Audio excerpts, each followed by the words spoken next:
Howdy, folks, and welcome to the Hunting Stories Podcast. I'm your host, Michael, and today we're actually going to hear a few stories from Jeremiah Doughty of From Field to Plate.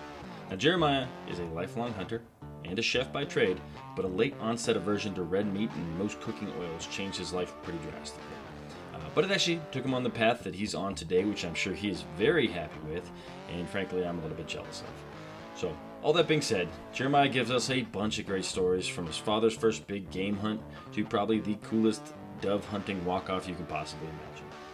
I want to thank Jeremiah again for coming on, and I hope you all enjoy his stories as much as I did. Now, let's go ahead and let Jeremiah tell you his stories.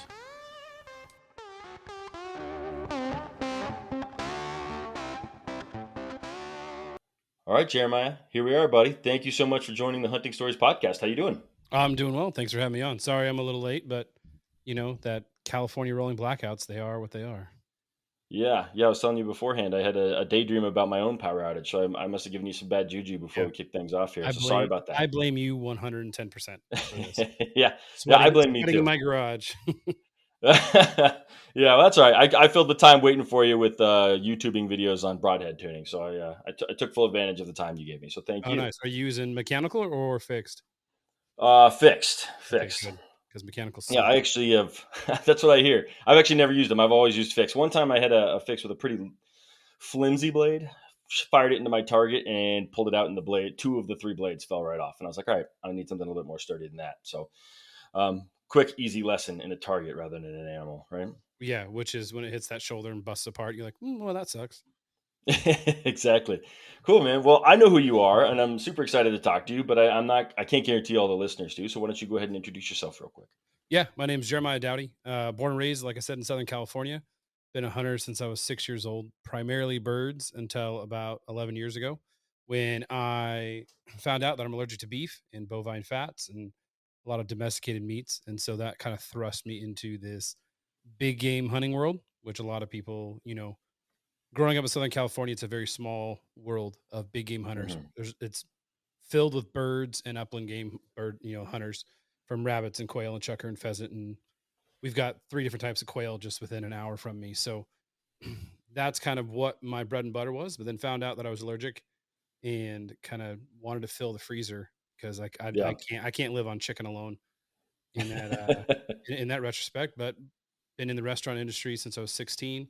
Quit the restaurant industry 6 years ago to kind of create this brand From Field to Plate, which I'm doing now, and it's kind of where I'm at. I'm just traveling the world, hunting, fishing, cooking food for amazing companies, amazing people.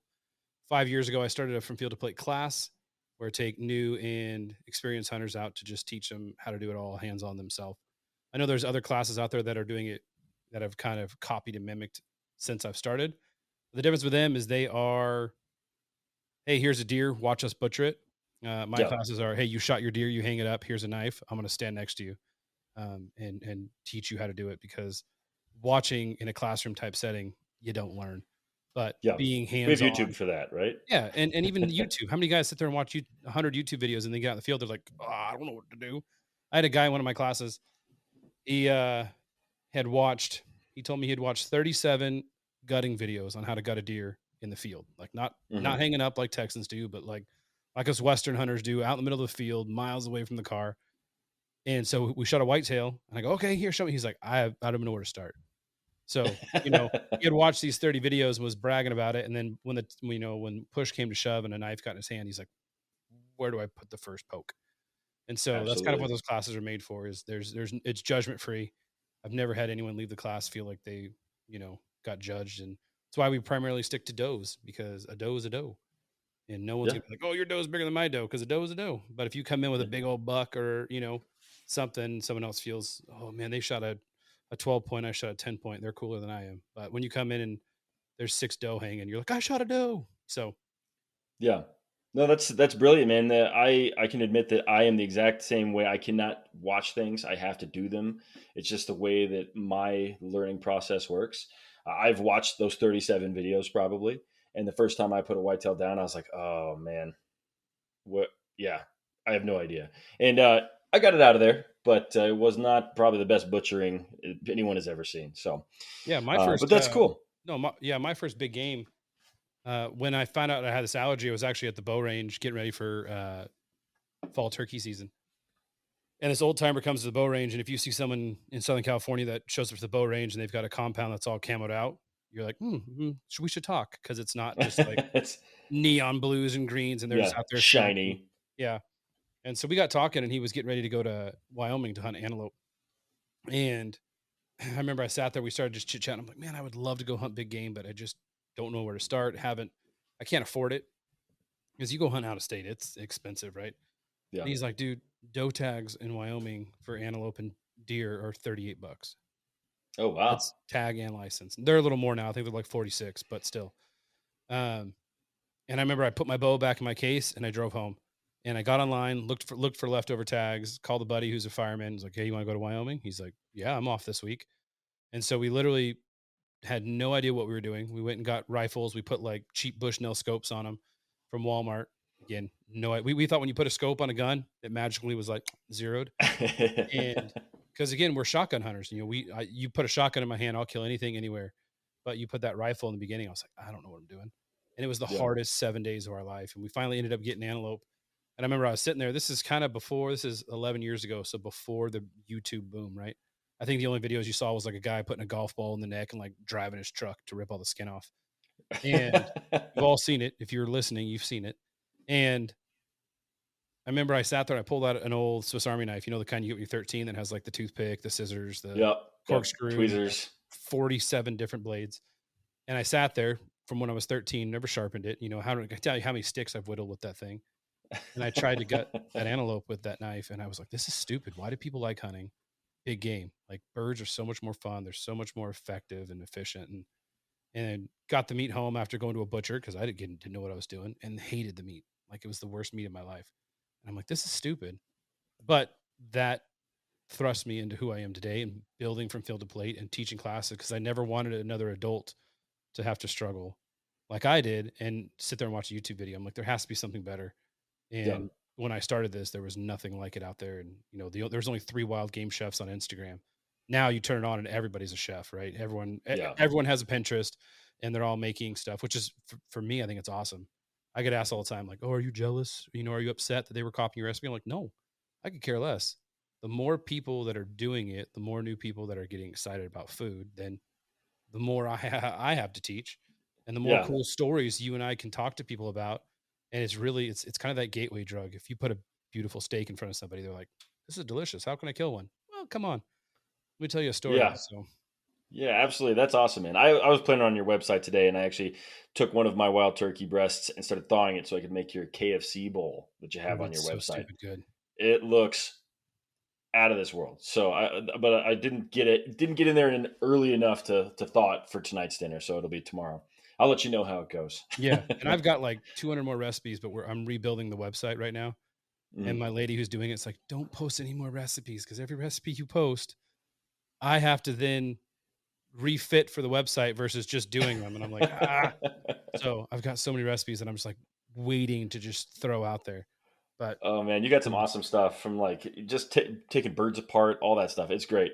I want to ask you a question about your beef allergy. Is that something that you always had and just didn't know, or did it kind of onset when you were a little bit, older, no, it or when it happened did? in 2006, 2007. I started to realize that I worked in the food industry. So I worked at burger joints. I worked at steakhouses, high-end steakhouses. I was always eating the food. And then in 2006, started to start getting sick.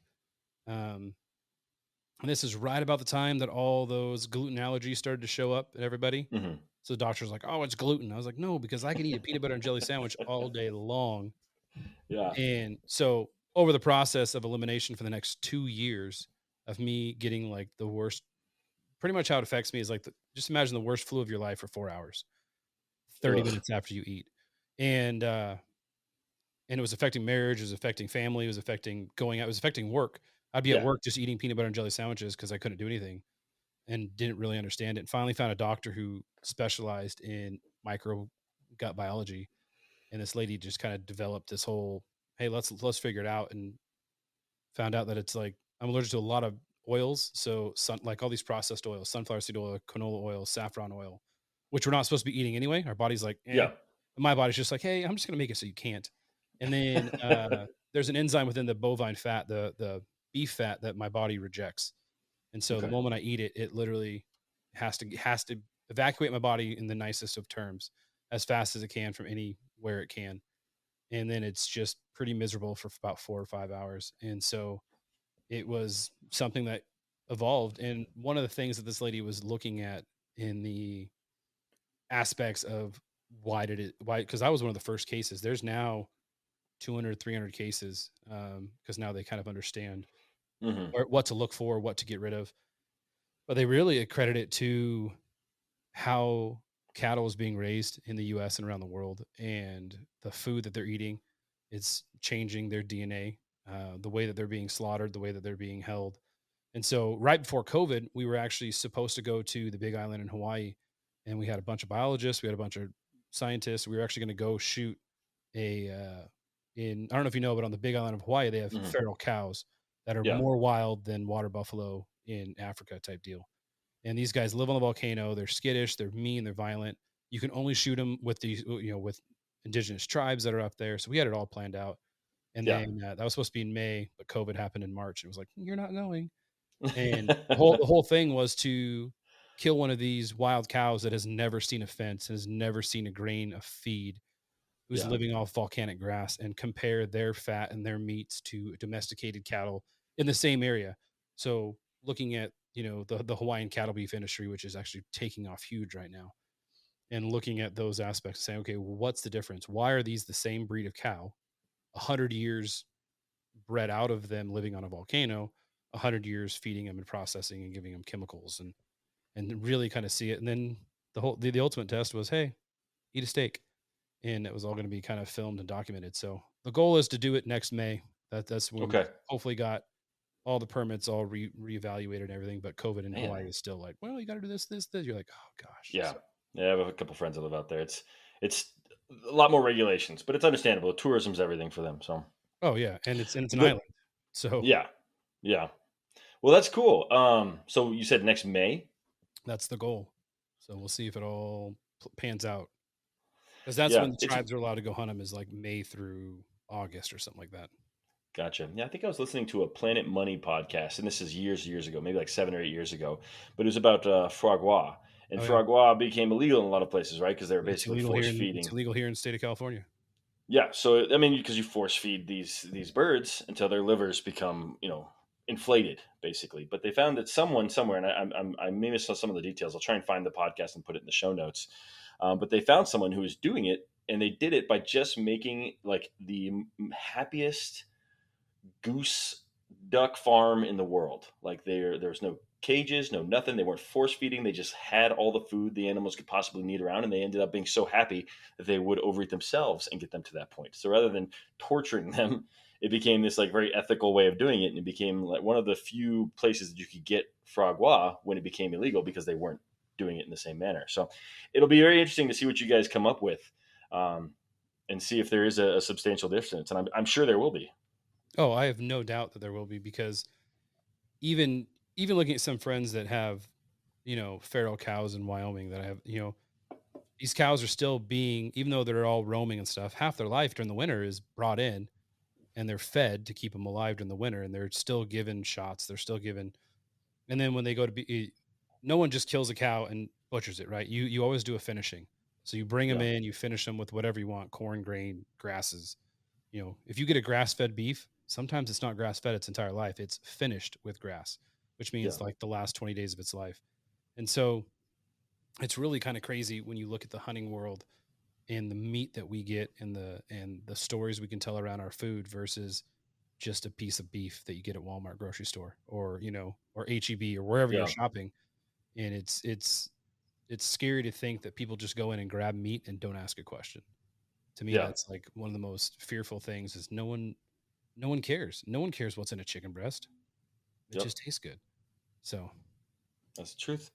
So, what do you use? I know you said that you can't have those oils like the sunflower oils, the olive oil, those things. What do you use typically when you cook? I'm Butter, 100% avocado oil. avocado oil. Okay. Yeah. So avocado oil has a 500 plus flash point. So if you're cooking high temps, like, so say you're cooking a steak or if you're frying foods at 375 degrees, some of your canola oils and vegetable oils are only meant to go to 350, Hmm. 325. So you're actually turning them into cancer causing agents in your cast iron skillet because you're cooking French fries at home for your kids, or chicken nuggets, and you're feeding your kids these chicken nuggets that are processed with all these other things, and then they're given in this oil. And so for me, avocado oil is it's way more expensive, but it's crazy if you fry something in avocado oil and take it out, it doesn't feel greasy. It doesn't feel, like when you Yeah. pull it out of canola oil or vegetable oil, like Yeah. say you just get a bag of fries, dump it in your oil, fry it, pull it out. It has that greasy. Avocado oil like almost instantly dries with it. So Yeah. it's pretty crazy. Yeah. My wife bought a bunch of avocado oil, and I've been using it to make omelets in the morning, and way better. Well, Just the and taste, everything about it seems better. there's zero flavor to it. So Yeah. like if you're using olive oil, it tastes like olive oil. Yeah. If you're using avocado oil, does not do anything for anything, but acts as Hmm. that middleman with it. So, but it sucks too because a lot of companies are getting away from certain oils and they're adding avocado oil into, or not avocado, sunflower seed oil into everything because it's the cheapest oil out there right now. And so Yeah. even a can of Pringles now or Goldfish crackers or everything's sunflower seed oil, and it's one of the worst oils you can have. So, Hmm. but enough about Interesting. that. Let's talk about killing things. Let's talk about hunting. Let's do it. I was actually just going to say, I think we've gone a little bit off track, which is fine, No, because because no, you wanted to tell stories, and this is about what we're talking about is the reason I became a hunter. yeah, Like absolutely. the food aspect of it. All my stories for hunting revolve around the plate, and so getting into these things is great because there might be someone listening that's like, oh my gosh, like I've had many podcasts of my own. I just started a new one, and I had somebody write me in one of my shows and was like, hey, I've been struggling with it with blank for the past 2 years and didn't know how to identify it. Who can I talk to? And I sent him to this doctor, and this doctor was like, yep, you have exactly. And so now they're starting to develop a healthier lifestyle based on listening to something. So someone could be listening to this and be like, oh my gosh, I get sick when I eat sunflower Yeah, seed oil.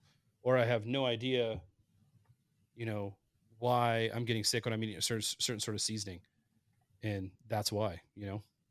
yeah, no, absolutely. I'll tell you, I got started in hunting. I got invited by some folks, had no interest in it, but I was eating enough meat at the time. I was really into barbecue, and I was like, you know what, I should probably kind of see what it's like to harvest my own meat. And so, food has actually got me more into hunting, especially once I fell in love with hunting. Now, I, I'll cook dinner, on any given night, and it's whatever. But when I'm cooking something that I harvested, that I have a story to, that's something that was important to me, I will put a ton of effort into it, and I will make, without a doubt, my fanciest meals.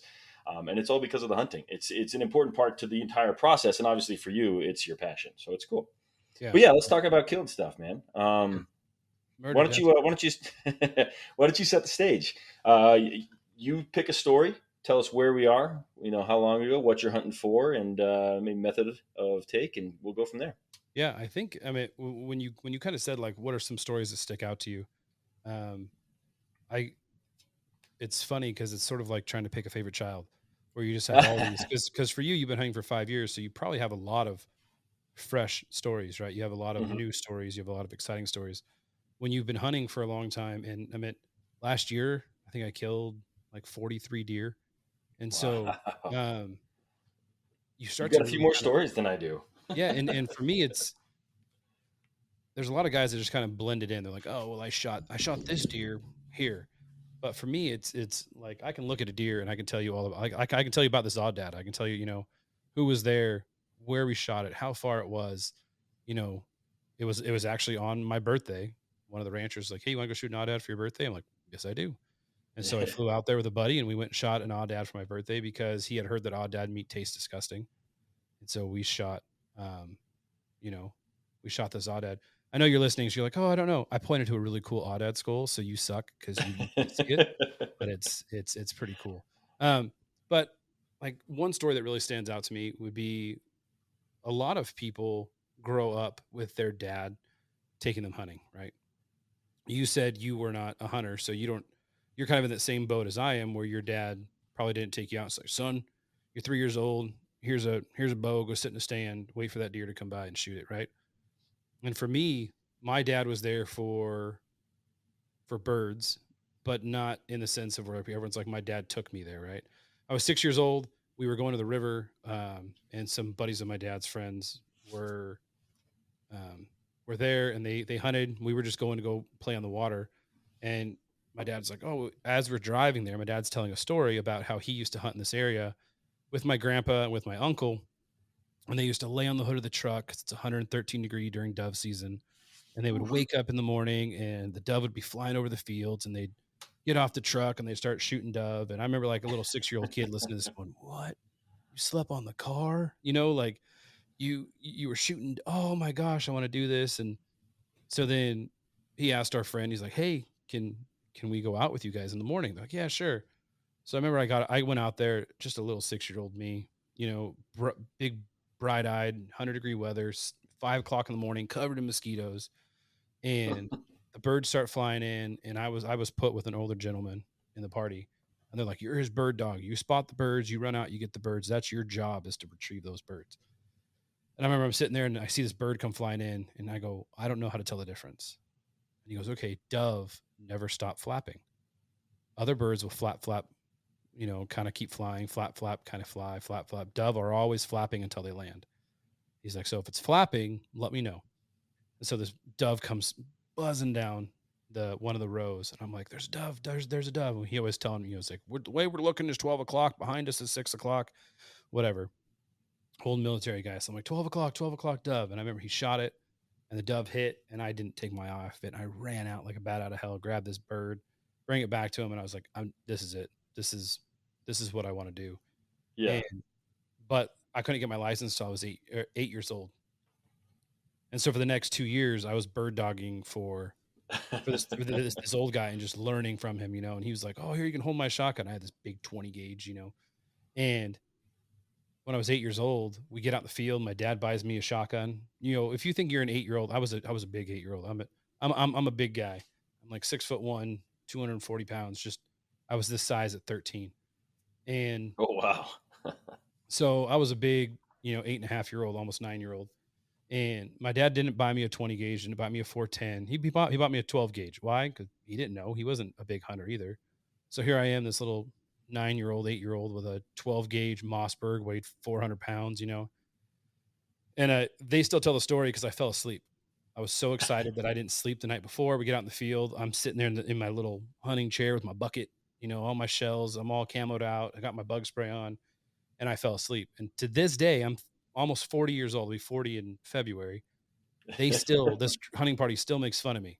"Oh, you're going to fall asleep in the field there, Jeremiah?" Oh, it's like, dude, come on. That was literally 31 years ago. 30, and you guys are still, they just get mad because I outshoot the crap out of them now. But birds are flying over my head and they're yelling, "Wake up, wake up." And I wake up and I see a bird and I take a shot, and it was my first kill. And I remember just like staring at this thing, like holding, like, "Oh my gosh, I just killed something." It wasn't the excitement I had when I went and picked up someone else's bird. It was like, And I remember Yeah. the old guy came over to me. He's like, "Well, yeah, but now we're going to eat it." And he turned around and ran away. And I was like, "Oh, we're going to eat it." So I threw it in my bucket and we hunted. And, that literally started who I was. But that's all we did. We just dove hunted until I was 18 years old. I got my hunting license. We went out to the river September 1st. We hunted for 3 days. I was a hunter. And then when I was 18, I decided that there's something different. Like, I want to do more. Yeah. So I taught myself how to quail hunt. And my dad was pretty cool because anytime I ever said, like, "Hey, Dad, I want to go do this," he'd be like, "All right, let's learn." Like, I'm one of 6 kids, and my dad always would be like, "Yep, let's go do it." Like, he never, when my sister wanted to play softball, he's like, "You're playing softball. Let's go watch." My brother wanted to be a skateboarder. "I'll go buy you a skateboard." He never smashed what we wanted to do, right? Even though he may have Yeah. knew nothing about it. Like, my sister's like, "I want to be in dance." He's like, "Here's shoes." You're right. And And so for my dad, for hunting, it was something that him and I could bond over because we didn't have much in common my entire Yeah. high school career. My dad was big on building cars and all that stuff and getting dirty and greasy. And I was more of writing novels and acting and singing. And, that was kind of my scene. So hunting was the one thing that kind of brought us together. And so when I was like, "Hey, Dad, I want to learn how to quail hunt," he's like, "Let's go." So we learned how to quail hunt. And I remember I was like, "Dad, I want to learn how to turkey hunt." He's like, "Okay." And the first turkey hunt, we were sleeping in the back of my truck. up in the mountains on opener turkey day, and we didn't see a turkey, but we sat there and pretended to gobble on our slates. And now now I think I've killed. I can't even tell you how many turkeys I've killed. And but my dad always went. He never said no. And it became where I was starting to teach my dad, like, okay, dad, well, hey, I shot a turkey. This is how we do it. And my dad was like, okay, good.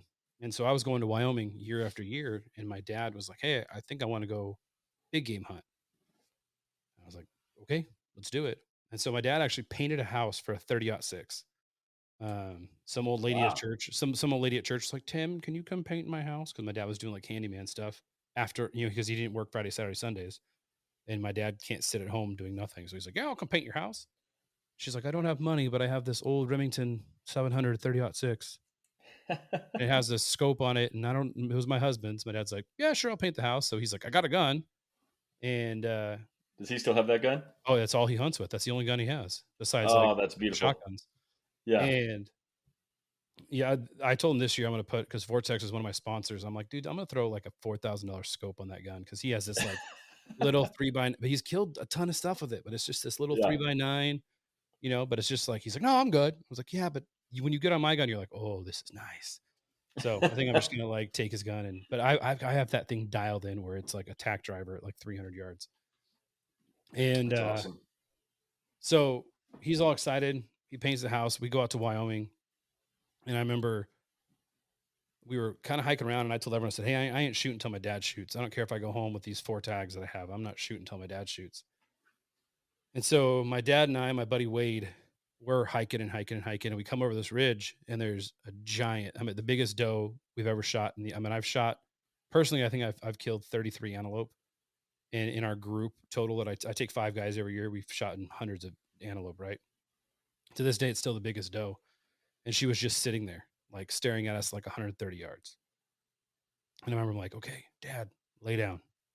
Okay, take a deep breath. Okay, as soon as she turns, as soon as she quarters, kind of want her to face a little bit, quartering back away from us so that she's not, you don't go through the cuts. I'm trying to explain the whole process to him. Yeah. He's like, okay, okay, okay, okay. And she stops, perfect quartering away shot. He drills her. And my buddy Wade, he knew it was my dad's first hunt. He's all jumping and screaming at my dad. I'm giving my dad a big hug.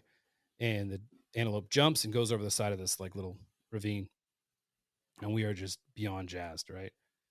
I remember we go over there, we find the antelope, we start to butcher it. My dad's like, I don't know what I'm doing. So I was sitting there teaching my dad how to butcher. And then my dad's older. So I was like, well, let me carry this thing out. I look and the truck's like 3 miles away. And I'm not even thinking about it. I just threw this huge antelope, 125 pounds on my shoulders. I'm like, let's go, dad. And we're just start hiking these hills and ravines and ridges. And to me, that was like, to this day is the greatest hunting experience I've ever had, because we get back and I was so exhausted that I just fell, right? Like dropped the antelope, fell over. My Yeah. dad's like, we did it. We did it. We did it. And my dad's never missed an antelope trip since. Like he's been there for the past 7 years, and he's now helping me teach classes. He's now helping me do stuff. But it's one of those moments that a father always teaches a son. And so when a son can teach their father, like there's something really kind of human about that. When your dad Yeah. is vulnerable, this guy that you look up to your entire life, who has always been there for you, when someone's like, hey, I don't know what I'm doing, and it's your dad, like in a respectful way, like to be that person that can throw your dad's antelope on his shoulders and hike out and laugh. To this day, he still tells stories. He still has that picture on his phone. He's like, look, he carried this 3.5 miles like on his shoulders. And I've accomplished so much more in my career since that hunt, 7.5 years ago. Yeah. But to my dad, that's still the moment, you It know. meant as much to him as it did to you, I Oh think. yeah. And people are, he'll still to this day, he's like, I remember this shot. I remember this. I remember. And it's kind of, as kids, we always remember that first time out with our whoever, right? I still remember that first time out with Doug Roselle, that old guy who was like, this is what a dove looks like. I still remember it vividly. And my dad, that's his first hunting memory in a sense Yeah. of a big game, and then I've had the opportunity to take my dad out, shoot his first whitetail, to shoot his first hog, to shoot his first turkey. So all these things that I've been able to teach my dad the first, I think for me, that is right up there. Probably the best story I can tell. And it's even better than me taking my daughter out for the first time, Oh, because wow. it's there's still something as a parent taking a kid out. Like that's Yeah. kind of, But like I said, taking your dad out and seeing the emotion, because dads aren't emotional. Yeah. I still make fun of him because he Yeah. almost threw up when I started gutting it. He was like, he has such a weak. He's like, "Ugh," and I'm like, oh really? Like rub it. He's like, "Ugh." So You're like, I'm not falling asleep now, Dad. yeah, I was like, rub it in your face, old man. So That's awesome, man. Yeah, I've asked my father to come hunting with me, and I'm in Colorado. He's old. He's in his mid 70s. He's got back problems, wrist problems. So right at this point. I'm trying to get him into maybe archery, and who knows, maybe someday in the future. Right now, he's a little bit of a sit on the side of a river and fish, but don't actually catch anything. Just enjoy the scenery kind of guy. So I'm working towards that same kind of core memory that you have there, but hopefully someday. yeah, my dad just turned 69, Mm. and he still goes out there. And I mean, he had a heart attack yesterday, so Oh, there is that. He's jeez. doing good. He's fine. He's going home tonight. But it's one of those deals where you have this this guy in your life that Yeah, shouldn't be, and he's like, that's I'm having a heart scary. attack. Like, all right, dad, whatever. And then your mom's like, get to the hospital. I'm like, oh wait. So Wow. I told him he has to man up because we got hunting season starts September 1st. So you better start eating right and starting walking better, because I got drawn for an antelope buck this year, so he better be ready to go freaking help me haul out a big old buck. So Wyoming again? yeah, I go every year. And so this year we didn't get drawn for does, but I got drawn for a buck in a prime location, and so I mean, I've shot 33 does and only one buck because I just go to I'm a Yeah, freezer guy. And that makes so sense. I but didn't know that Wyoming had doe tags for so cheap. I think I'm gonna start competing with you for those tags here because I've been saving points in Colorado for antelope, but they're not that easy to come by. And I'm going over the counter archery this year. oh It's gonna be nice. my first antelope hunt, so we'll see how it goes. I'll let Well, you know. antelope have the best vision. Don't worry about Yeah, smell. Don't worry about yeah, sound. You can sit there and fart right in their face, and they won't even budge. But you make a movement, they're like, "Yeah, I'm out." yeah. So if you are doing public land, just be aware that that is it, and really kind of wait them out, because they are. I'll tell you this right now. If anyone's listening to and want to go antelope hunting, antelope do not walk at night like deer. Okay, deer will Hmm. wander and walk, and where you put an antelope to bed, it's sort of like turkey hunting. Where you put a turkey to bed, the turkey's going to be there in the morning. Where you put an antelope to bed, it's going to be in that 5 feet radius of where you put it down, because Oh their wow. eyesight is their only thing. And so their eyes are massive. Like you look at inside of where their socket is, it's huge. And so yeah, if you truly get in there and put an antelope to bed, you can get in there in the dark and watch them wake up in the morning and shake off their dew. And if it's cold, they'll sit there. I've sat on antelope waiting for them to stand up until like 9:30 in the morning. Wow. 'Cause they're all still just kind of hunched up and bedded down because it's cold and they don't want to get up and walk, and the wind's howling. And so if the wind's howling, it's blowing in their face, and they're not going to get up till they're hungry. And they just and I kind of have a problem with just shooting them while they're laying there. I want to, Hmm. at least give them a chance. Now, if it's a buck on archery and it's 112 degrees for A zone California and they're underneath the shade, they're going to get an arrow in them.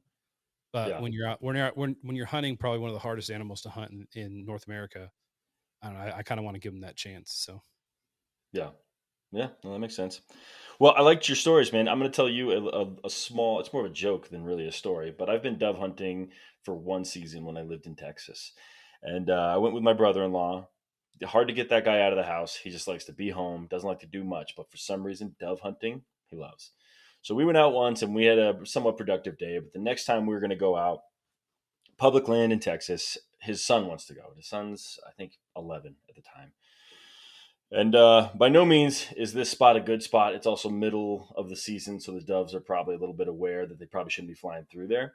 Either way, a dove comes in and he's sitting behind us, just like you when you were a little boy. He's kind of our fetcher.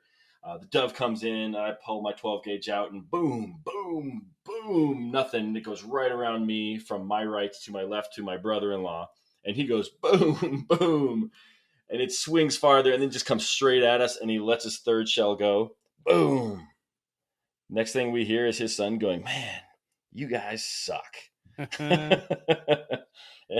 So that's my dove hunting. I've put a couple down, but I had no one teaching me. We just showed up and started, shooting in the sky. So, but it's fun. It's one of the funnest things I've ever done, and yeah, I wish there was more dove hunting in Colorado. yeah, dove hunting is my bread and butter. It is my favorite hunt of the year. I get made fun of all the time because I'll go out and start scouting. Like we were at the river during this 4th of July. Like we just got back a couple days ago, and I was already out in the fields talking to farmers, looking at crops, watching these birds fly in. And I had one of the guys is like, it's July 1st, right?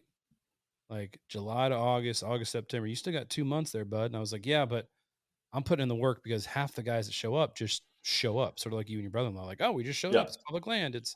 Yeah. And for me, it's like I want to know where I am. And for the past 7 years, by doing that, I've limited out in 15 minutes of the opening. Like we can shoot time, I'm done. And my party, like last year, we shot 430 dove in my party that I invited. Like I just invite anybody. Like, hey, you want to come? You want to come? You want to come? Here we go. Here's the field. Show up. Here's a permit. Here's whatever. Because usually we end up getting private fields. Because I just go talk to farmers. Hey, this is what I want to do. They're Yeah. like, okay, clean up after you. I'm like, you got it. Can you put up a no hunting sign? Yeah, sure, no problem. Great. Let's go in the field, guys. And we had over 400 dove shot by 7:30 in the morning because Wow. I took the time, and Yeah. we guys limited out the first 3 days. I went back there the second season a month later and still was limiting out on birds in this field. And how many guys would have just not even gone that way, that direction on the road. And it's, I don't know. There's something about having the dog, having the kids, not having to be quiet, yelling and screaming, 3 o'clock, 3 o'clock over your shoulder. Yeah. And then watching your buddies miss, go, you suck. And then they fly in front of you and you drop it. You're like, oh, there's one story talking about dove hunting. We were out and we had 27 guys lined up in the field. We're all about 20 yards apart. And we always we have two competitions, and I just dropped something. If you heard that, I don't know what it was. Don't tell my wife. And we always have two competitions. We have first limit, and the first limit just gets bragging rights for the entire year. They can text, they can do whatever they want. And the second, we have biggest birds. If you ever been fishing, like on a cattle boat or something like that, where you get like biggest fish, the jackpot. Yeah. So usually everyone will throw $5 in and be like, okay, whoever catches the heaviest fish gets the pot, right?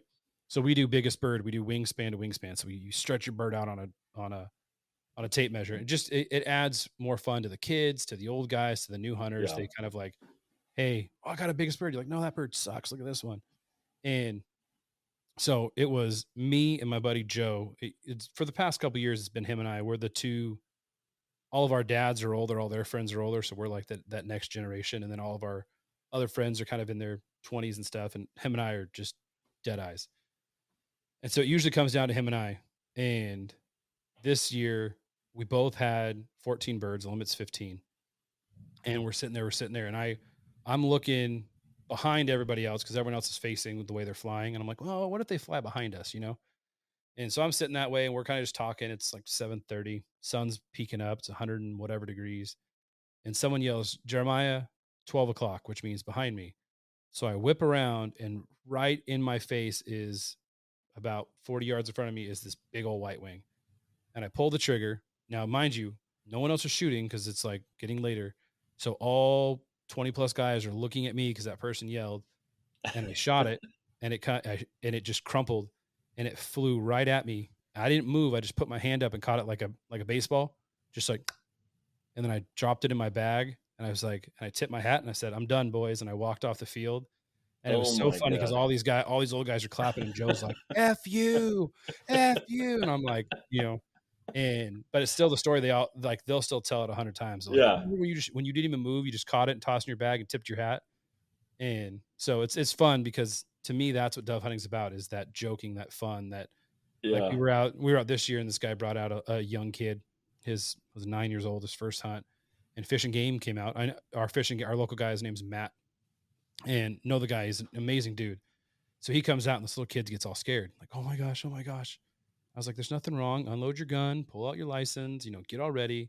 And Matt comes over and goes, and he's checking all the things, and the kid's showing him his 2 birds he shot. I was like, hey, why don't you take a picture with Matt? And so the kid stands there and holds up on his bird, and I posted on social media, and everyone was like, why did you do that? And I said, because I'm teaching the kids not to be fearful of law enforcement, right? Like, how many of those people in the sticks are like, whoa, DFG is coming, quick, hide your things. We're over limit. Like teaching the kid that, hey, this is the proper way to do it. And so it's just fun to get out there and do that and see, build those friendships, and that kid's excited. Like his little brother's coming out this year, so it's his dad and now the two sons are going to come out. So That's awesome, man. Did you? I feel like I've seen your exact dove scenario on in an Instagram video. Was that you, or is someone else just happened to catch that same kind of thing no, that wasn't a on dove. camera? That was the I think that was that country singer that caught that quail. Oh, okay. That quail like Yeah. flew at him, and he just caught the quail that was flying. No, this one was before. I think someone had a GoPro on their gun, but that's like a GoPro 2, which Yeah. is nothing now. Yeah. And in order to catch you on that, he'd have to point his gun at you. So. Which again, I would have been yelling and screaming at him. But Yeah. no, so I don't know. It's fun and it's exciting, and I think it's pretty cool to kind of see those next generations coming along and being a part of their stories and building their stories. And I think that's part of my favorite part of the classes that I do is being part of a story, Yeah. being part of people's first stories, being part of people's second stories. There was a heart surgeon. This is a cool story. This heart surgeon came to one of my classes, and I don't ask backgrounds. Like I've taken vegans out who are no longer vegans on their first hunts. I've Yeah. told those stories many a times. And this guy showed up, bought a ticket, showed up, picked him up at the airport. Really wasn't saying much. A very clean cut older guy in his like mid 50s. And we other people are big hunters. You can tell they're hunters that are coming to the class, picking up everyone from the airport. They're all chatting about, oh man, I can't wait. I shot this and this, or I can't wait to see this. And the ranch we were hunting at had some exotics. So they're like, I can't wait to see a zebra. I can't wait to whatever. Right. And this guy was just quiet, kind of just sitting Yeah. in the back. And I'm like trying to feel this dude out as I'm driving to the ranch. Like, all right, well, because there is something unnerving about sitting in a blind with people you don't know. And Yeah. it's like you're putting a gun in their hands. Like, hey, I'm gonna come sit with you. I don't know who you are, but here's a gun that's loaded. Let's go sit in a box in the pitch black and Yeah. shoot something. And so we get to the ranch, and he takes out everyone else kind of goes, puts up. He's sitting down in the kitchen area. It's a big. If you've ever been to like a Texas hunting ranch, most of them are giant, right? So it has Yeah. this big kitchen, big game room, big living room, all kind of combined. And he puts his phone up on top of the refrigerator. He's like, "Hey, don't let me touch this." I was like, "Okay, cool." He's like, I'm just here." I was like, "All right, cool, man." I was like, "Well, what's your story?" He's like, "I'm just here. Which room is mine?" I was like, "All right, whatever." So I show him his room. I go down. I start cooking dinner. They all come down. We're all chatting. I show videos on the TV. Hey, this is where you shoot a deer. This is this. This is that. Tomorrow morning, you're going in the blind with so and so. You're going to the blind with. I have buddies that are help me guide. And then I was like, I'm gonna go out with this dude just because I don't, there's something off with him. Yeah. And so we go and we sit in the blind that morning. We drop everybody off. It's like 4:30 in the morning. We drop everyone off with their blinds. We give everyone their walkies. Hey, shoot whatever doe comes out. And so I sit in this blind with this guy, and he's just quiet. So I'm trying to make conversation because deer aren't going to start walking for another hour, and he's just kind of quiet. And I go, "Well, what's your story?" "I'm just here to learn." "Okay, cool." Quiet. I'm like, "Oh gosh, all right, this is gonna be forever." And so, but the classes are meant for them, right? They're not meant for me. So I just Yeah. sat there. This big doe comes out, and I was like, all right, so remember, because we do gun safety, we do range time before they even go out in the field. All right, so remember when you were doing it, slow pull, blah blah blah, do all the whole safety things, teach the guy to do it. Take a deep breath. He pulls the trigger, and the deer just drops, doesn't move, doesn't kick. And I'm like, awesome, that's all it could be. And then he looks over at me and he starts bawling like a baby.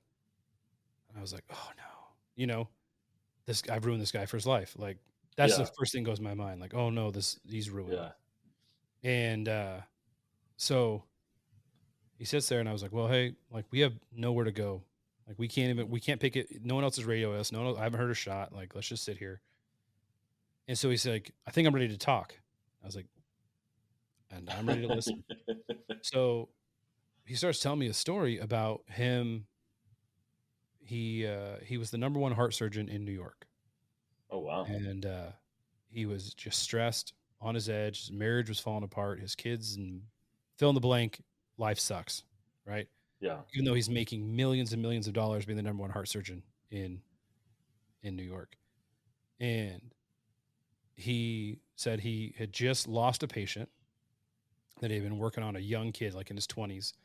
Oof. And he went to the waiting room just because he needed to like vent, right? Like, don't talk to me, don't do anything.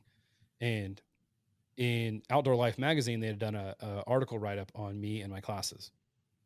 And so he sits down and he says, I just start throwing magazines at the wall. Like, I'm just pissed. Like, this kid I'd worked on for 6 hours in heart surgery and lost him. So he's chucking stuff at the wall. And he says, and I pick it up, and there's a little thing on the bottom that says, like, I forget what the article read about, like, learn, grow, whatever for field to plate classes. He goes, and I sat there and stared at it, and I was like, all right, whatever. And he opened it up, he started reading, and it was actually written by a girl for the Outdoor Life magazine who was on the verge of becoming a vegan. And so Outdoor Life sent her to my class. They said, hey, we're paying for her to go to the class. We want her to write an article on it. Mm-hmm. And this girl came to slander me. And at the end, she was like, I have to write a positive piece because you've changed my mind. And so they write this whole article on there. That's You can go back and awesome. find it. It's like 5 years ago. And he goes, and I just was like, I said, screw it. So I went on and I looked at your website, looked at your Instagram. He goes, that's it. I gotta go and apply for this. So he went, and next class I did, he bought a ticket, 0 hunting experience, has never touched a firearm in his entire life. He just needed something different in his life. He needed release. And so we just sat there and talked for like an hour and a half. This guy just unloaded, and I just listened.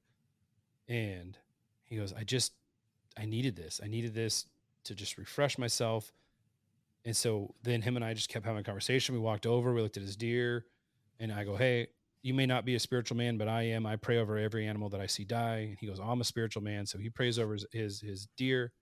We get it back in the car. We go pick everyone else up. Everyone has shot him, and his demeanor had completely changed. All of a sudden, he was like in it. He was with everybody. He was talking to everybody. He was going out. He was having a blast. And I remember we get into where we're gutting, and I pull out the heart, and I'm explaining parts of the heart. He goes, I got this. And he starts dissecting this deer heart on the table in front of the entire class. Oh, wow. And explaining where every artery, every vein, every, you name it on this heart and what it was called. And he goes, oh, I'm so sorry. I'm like, no, keep going, because I like to learn. And this is awesome. And it's knowledge for me now and he starts going through it.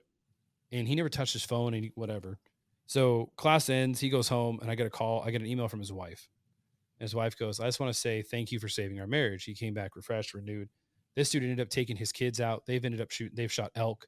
He took them to Alaska. They shot black bear. Wow. His whole life is now like, this is his out. He said he didn't have anything. He went home from heart surgery, read books, went back and did heart surgery, went home, read books, and so now this is his escape with his family and his kids. And now he's doing stuff that I'm like, man, I wish I can. He's like, just come on, I'll pay for you. I'm like, no, you're not gonna. Well, you do have a lot of money. Okay, you can pay for me to come with you. But it's stories like that are absolutely mind blowing. That they see your face in a magazine. Yeah. They read an article, and all of a sudden they're like, hey, I'm gonna go do this with this guy. And you get an email from his wife saying, hey, you've saved our marriage because you shot a deer. Like, there's no. And I always tell people that what happens in the deer blind is some of the most powerful stuff, because you're stuck. It's sort of like, it's not sitting at a bar where it's loud. It's not sitting at church. It's not sitting in a counselor's office. Sit in a blind with somebody for 2 hours and tell me that you don't become deeper with that person. Yeah. Or even a hike. If you're hiking with somebody to go shoot something, that experience sitting around a campfire is going to impact you. It's going to change who you are. And being forced to sit in a box in the middle of Texas waiting for a deer to walk out really kind of impacts and changes people's lives. So I think that's what kept me going and kept me doing these classes, is because every class there's somebody like that. There's somebody that's like, I just need it. You'd be surprised. I don't have a lot of these hunters that are like doing it their entire life come to these classes. You have people that are new, or you have people that have hunted that who's like, I need something different. And so it's fun. It's fun to be a part of their story. Yeah, that's awesome. And these are the exact kind of stories that I was hoping we'd hear when I started this podcast. This is great. Couple questions for you. Have you ever shared that story with the author of the article? Oh yeah, I've talked to her many of times. And it was funny too, because she was literally on the verge of it, and we sat and when she first came to the class, we were doing range time. And so we set up all the guns and we set up targets and steel and stuff like that. And she's like, well, no, she was very just blah, blah, blah, blah, blah. Right. And so we're like, oh, just sit down on the gun, put your face on it, like slowly pull the trigger. And I remember the first time she heard, I can still see her face when her round hit steel. She turned and her eyes became like saucers. She's like, can I shoot another one? I was like, I handed her a whole box of 25. I said, shoot them all, and I got a sponsor. They're paying for it. And she just sat there and just tack drived. Ding, ding, ding, ding, ding, ding. She's like, do you have any other type of guns I can shoot? I'm like, well, I have a 45. Boom, boom, boom. And then we're like, well, we have an AR-15 in the ranch. She runs in and gets it and comes out, and her whole life changed from just that ding. And then she gets in there, and her biggest fear was wounding an animal. Yeah. That was I think that's all our fear, right? Yeah. Is wounding an animal. And so her biggest fear was doing it. And so when she shot her, I put her in a blind with a guy named Darren Jones. And Darren Jones is ex-military, was a firearm safety trainer and a bunch of stuff. So he knows his stuff pretty well. And he sat in the blind with her, and so he walked her through every single step, right? Like, here, this is how you pull the trigger. This is where you're going to hit. This is, because I was like, I want to put her with somebody that is like just beyond knowledgeable and old and can deal with her. And she shot her. She actually blew the heart out of her deer, and the deer ran like 2 steps and then right. Yeah. And I think that really changed it for her. But then we get it back, and she wanted to know she wanted to save every ounce of that animal. So as we're sitting there, she's like, well, can I save the fat? I was like, well, the fat's really not edible, but there's a lot of Native Americans that will use it for tanning hides, which will use it for waterproofing boots, which use it for candles. So she's saving all the fat. She's like, I'm going to make candles. And then she's like, what about the sinew? I was like, well, you can do this. She's like, okay, I'm saving that. She saved every bone, every piece of sinew, because if she killed it, she wanted to use it. And then she started sending me pictures of these hoity-toity parties where she's making, this wine reduced, venison shank. And she's like, oh, my friends are loving it. And they're all these hipsters with glasses and, big old goblets of wine. But all of a sudden she became this provider and realized that this whole life of veganism, it's not really what it's cut out to be. And her same thing. She's still a hunter. She's still going out. She's still providing. She's still very, very into that hipster lifestyle, but she is 100% on it and in it to win it. And it's cool because, I don't know, people always tell me when they meet me in person or they go to these classes, they're like, oh my gosh, you are the same that you are on every podcast I've heard, every radio station, you're the same person. I go, because that's what we're called to be. I hate the industry that you and I are in right now, because you're becoming a podcaster, is full of 80% just the fakest people in the world. No, that's they are in it for themselves. They're in it for a sponsor. They're in it for the money. They're in it for fill in the blank, right? And I know many, many, many, many, many of those people. I've hunted with many of those people. Yeah. And it's super hard because there's no authenticity in anything they do. So when they post stuff and I see them getting 10, 20,000 likes, it just, oh